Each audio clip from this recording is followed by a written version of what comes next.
Notre matière première, c'est des vélos anciens. On les collecte entre la déchetterie et avant la destruction.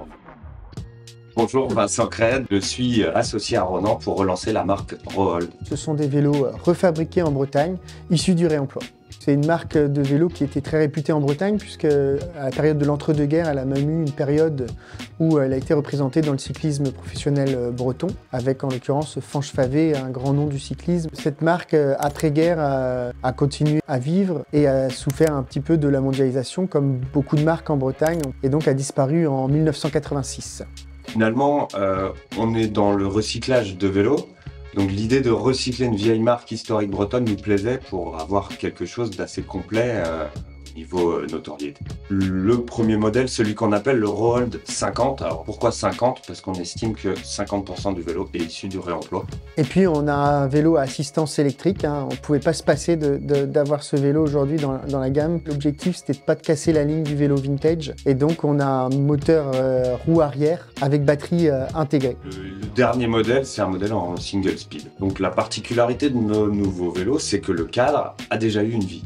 En fait, nous, on collecte des vélos entre la déchetterie et la destruction.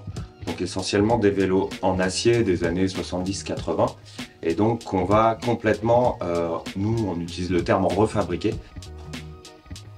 Alors ici, on est dans la zone de démontage de cadres, mais ce qu'on retrouve ici, ce sont des cadres qui sont dépouillés de tous les composants, donc un cadre nu, qui est stocké là avant transformation. Donc la transformation, ça va être de transformer le cadre pour pouvoir y intégrer des composants modernes dessus, que ce soit le boîtier de pédalier, le freinage ou l'anthrax des roues arrière en 135.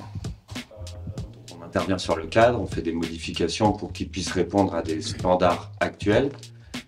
Une belle peinture, un thermolaquage, une belle peinture qui brille, et ensuite on les remonte en composants complètement neufs. Le gros avantage, ça va être surtout la durabilité du produit.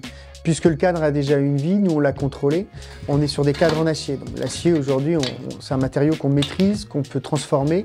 D'ailleurs, c'est pour ça qu'on garantit nos cadres à vie. Et voilà, le vélo prend forme. Mais le gros avantage, ça va être l'empreinte carbone et d'une manière générale écologique du cycle. Aujourd'hui, dans le monde du cycle, plus de 90% des vélos viennent d'Asie. On a cherché une solution pour diminuer cette empreinte. On a un produit vertueux, hein. Aujourd'hui, on met en avant le déplacement à vélo, mais derrière, il y a aussi toute une partie qui concerne la fabrication qui n'était pas si verte que ça. Donc nous, c'est de reverdir, mais vraiment reverdir ça, et de ramener une chaîne de valeur en Bretagne à travers la production de vélos.